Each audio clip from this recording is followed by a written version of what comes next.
maybe you were into the brooding ones. I didn't realize brooding also equals serial killer. They walked a few more steps. So then, him? Dulcie didn't even bother looking where her friend was pointing this time. Cripes, Lila, you know I'm too busy. Please, drop it already. Lila stopped and put her hand on her hip. So you won't even go out on one date? That's it exactly. I can't waste my time on someone who's just going to be one date. I've got to know a guy is worth it before I go out with him. Oh, so you do still like guys. I was starting to wonder. Lila grinned. Dulcie just walked, shaking her head. Operation Find Dulcie a Man is on, Lila said with conviction. Please don't make me an operation. But I love projects, she said, pouting. Please don't call me a project, either. Lila gasped. You could be my project if you wanted to, she said, tucking stray hairs behind Dulcie's ears. She scrunched her face. When was the last time you showered? 'Cause you have some sticky shit in your hair. Dulcie groaned. I showered before bed. I must have splashed some caramel or something this morning. Lila raised an eyebrow. Well, at least you always smell good. Seriously, some days I just want to sniff you. She leaned in and took a deep whiff. Dulcie gave her a whack on the shoulder.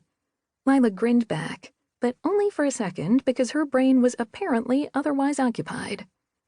So what about that guy? Dulcie pretended not to hear. Dulcie rushed toward the store after her last class. It had been her mom's dying wish, and inheritance stipulation, that Dulcie finish school.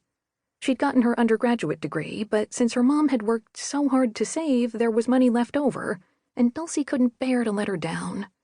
Her mom would have been so proud if she got her master's in business administration. It was what she'd dreamed for Dulcie, for her to have a better life. And graduate school wasn't that bad, she tried to tell herself. Running the shop made the classes a lot more relatable, at least. She just wished she had a little more spare time. As she zipped through the park, the ice cream stand caught her attention, and her mind immediately began creating ice cream flavors morphed into candy. Rocky Road truffles, Neapolitan fudge, vanilla bean taffy. For every flavor the ice cream place had listed, Dulcie could dream up a new confection almost instantaneously. Then she slowed in front of her favorite place in the world, Land Confections. As a kid, Dulcie had been asked by her mother what they should call their new candy store, and being 6, of course, she'd spit out one of her favorite games of all time, Candyland. Her mom had marveled at her ingenuity, but honestly, she just loved to play the board game. Her mother added on the confections part, and it hadn't changed in more than 15 years. She paused to check the sign outside, making sure all the lights were on and nothing needed cleaning. Then she walked in and took a deep breath. She spent so much more time at Land Confections than at the apartment. The sugary sweetness was like coming home. Constance must have made a batch of cinnamon swirls. Cinnamon and caramel toffee swirled into a soft, chewy bit of heaven before she left. They were Dulcie's favorite. A few customers sat at the tiny bistro tables at the front of the store, sipping coffee and munching sugar, while Ava, the part-time employee who had started after Dulcie's mother passed, wiped the counter.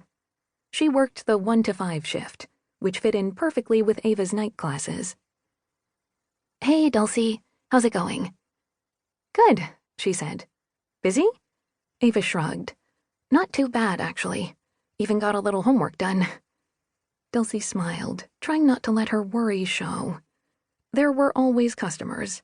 Her mother's recipes were amazing, but chocolate wasn't exactly high-priced for the work it required. As it was, Dulcie could use another pair of hands at the shop, but if things didn't pick up business-wise, she wasn't sure how much longer she'd even be able to keep Ava on. Ava packed up her things, and for the next 2 hours, Dulcie mixed and served and cleaned. She ordered in a quick dinner and then snuck back to the kitchen to get started on tomorrow's wedding orders. Saturdays were